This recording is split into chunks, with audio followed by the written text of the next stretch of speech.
So how can you tell if you have a misalignment?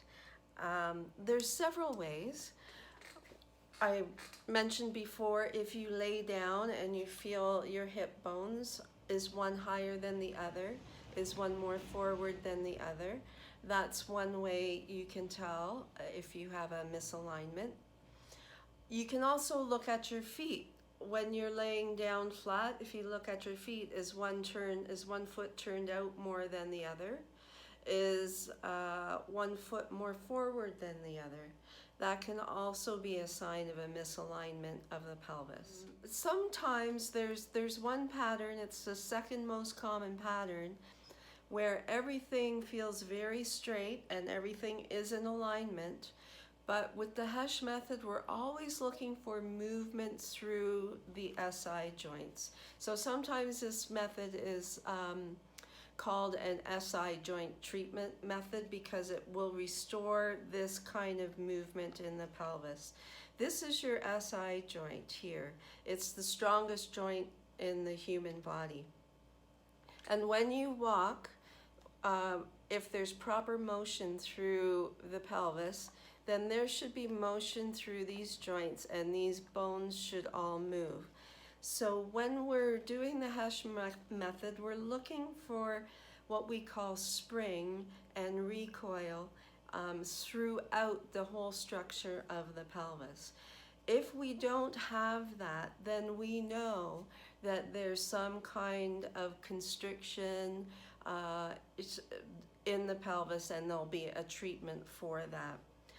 There's one misalignment where often this happens when you're really young, where the little kid has sat down very hard on the pelvis, and because on their bum, and because everything's so malleable when you're little, and this can happen when you're older too.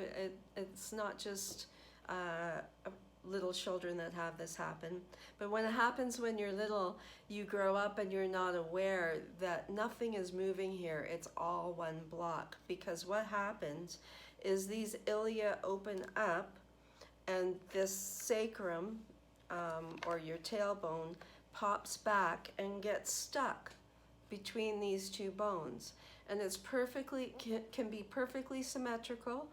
It doesn't feel like anything is crooked, but yet this whole structure is moving as one block. And what will happen over time is it will cause wear and tear at L4, L5. So sometimes people will have disintegration of the discs in the low back, and often those people will have this misalignment.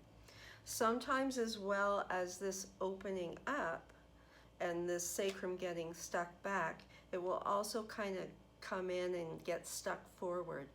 And so the person can always have some tension or some low back fatigue, some low back pain in this area, even while sitting or standing.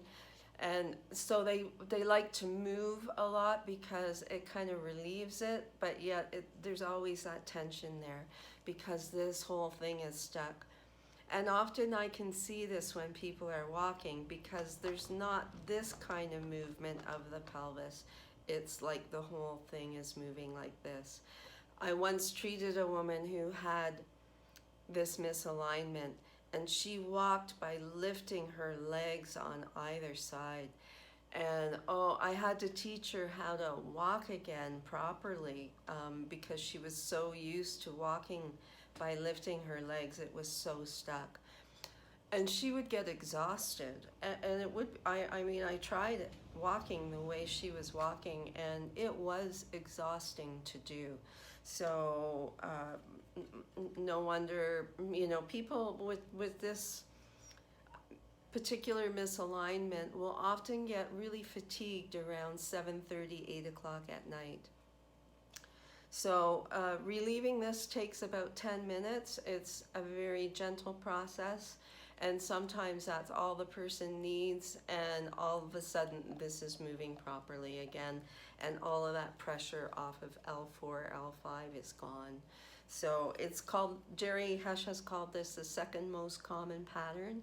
And that's one where you might feel discomfort here. You feel your hip bones and you say, well, I don't think I have a misalignment because everything feels very straight. But what you might feel is that these bones are quite prominently forward.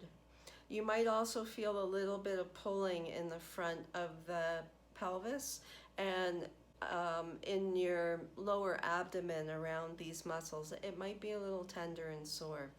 And then you will also sometimes feel this discomfort in through the low back. Sometimes it takes decades before the person is really symptomatic. But until proper motion is restored in the pelvis, that discomfort is always going to be there, no matter how many massages you get, how many times you get your back adjusted with the chiropractor. Until this is moving properly and this is freed up, that discomfort's going to be there. So that's the second most common pattern.